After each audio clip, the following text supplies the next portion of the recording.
what's going to happen next year. Everyone seems to be in the prediction game these days.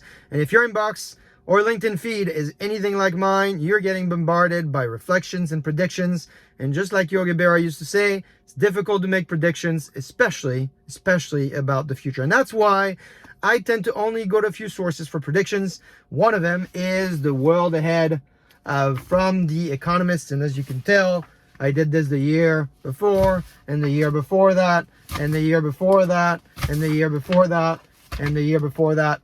But you get the point. Big fan of the Economist. So today I'm going to highlight a few predictions for you and also show you how I get the most out of this amazing magazine. In fact, if you stay until the end of this CarCast, you'll get a quick video demo on how I use the Economist app every week to maximize my time and get the most out of this amazing magazine. Before we do that, I want to thank all my followers and subscribers for a terrific year. 6 million or so of you have been watching us on VentureBeat, 45,000 plus follow us on LinkedIn, and just last week you nominated to be the top enterprise software voice on LinkedIn. So I want to thank you for doing that. I don't know how these things work, but I gotta believe it's due to you. So thank you again. And if you're new here, follow us on LinkedIn and YouTube. Simply just click down here to subscribe to the channel, because you'll be the first ones to know when we publish some of these great videos. All right, how do I read this thing? Well, just like any book or any magazine, I think you've heard me say that before, I start at the end of the magazine. And if you look at the last page here of this edition, you'll get the headline. And what's probably most important in 2024 is, according to The Economist, 76 countries are scheduled to hold elections in 2024, and that's more than half of the world's population, over 4 billion people. I'll let you read more about the implications of that as you grab the magazine. The second thing I do is I go to the leader section. Now that's at the very beginning of the magazine, because this is how The Economist is signaling that these are the most important things that you should read if you only have a little bit of time. And so in this edition, it's very clear that The Economist is paying attention to AI. There's a large amount of articles. I think there's 4 of them. But this one here on the AI adoption, I think is a critical one, because it sets the tone for everything else. And there are 4 key articles here I'll talk about in a little bit.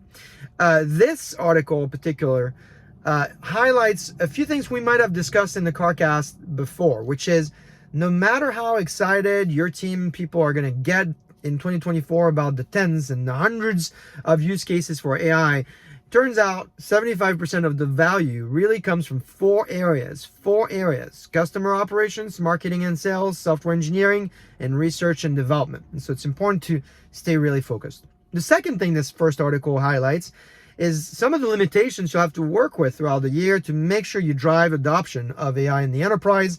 One is outdated technology stacks that many organizations are dealing with.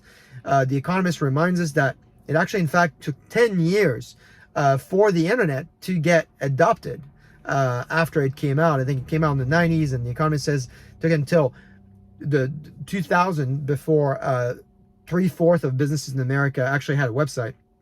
And then finally, it points to the fact that of those companies that have outdated technology stacks, they composed at least 25% of the US GDP. And so there's a lot of risk here embedded in this. In fact, it reminds us that AI, just like cloud, is really about modernization, and it will take longer than maybe the whole year of 2024. So anyone that's calling Gen AI the 2024 year, the technology of the year, might maybe overdo it, because it'll take a lot more than getting there.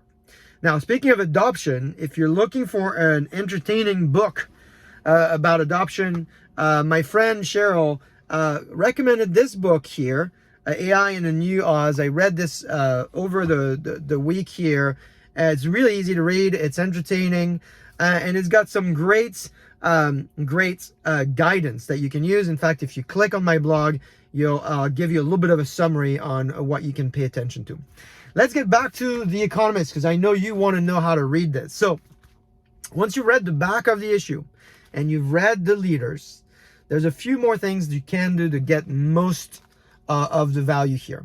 The first one is I go to the world in numbers. That's on page 98 in this particular edition that I'm holding here in the US. If you're in Europe, it might be a different page number, but it is called the world in numbers. It's industry numbers, and it gives you some really good business trends that might have an impact on the industry you're working in. So for instance, the Economist predicts that IT spending will rise by about 9% in 2024. It also states that artificial intelligence will generate remarkable hype. We know that, but in fact, it'll produce little revenue and a lot of scrutiny. And so this is very similar to the Gartner predictions that I highlight in my blog down here. In fact, Gartner says that despite, I'm quoting here, despite all the advancements in AI through 2026, the impact on global jobs will be neutral. There'll be no net decrease and no increase. And they also say that by 2028, investment in levels in AI will in fact decline by 10%, that of 2023, after disappointing progress in overcoming AI limitations and AI scandals that erode public trust. Picture gets a little better according to Gartner. Through 2023, Gartner states that by 2023, AI solutions will result in more than 500 million net new humans jobs. So some good news here as well. You can find all the details of these specific quotes and the reference on my blog. And then finally, once I've done this, when I've looked at the back, read the leaders, taking a look at the industry, of course, I'll read the articles that are useful in general, like for instance, the election in Mexico that's coming up, and the fact that they most likely will elect the first woman president in the country. I thought that was an interesting article. There's also this section here on page 24, the calendar.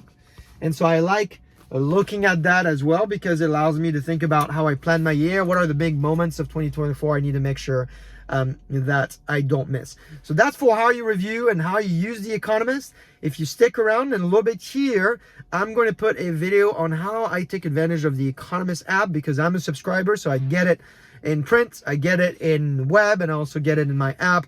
And so every week I'll select the key topics, the key areas that I just automatically know I will read, and it takes me an hour and a half, 2 hours and a half, depending on the topics that I pick, to go through the magazine while I'm walking around the house, taking my walks and so forth. And so hopefully you'll find that helpful for you.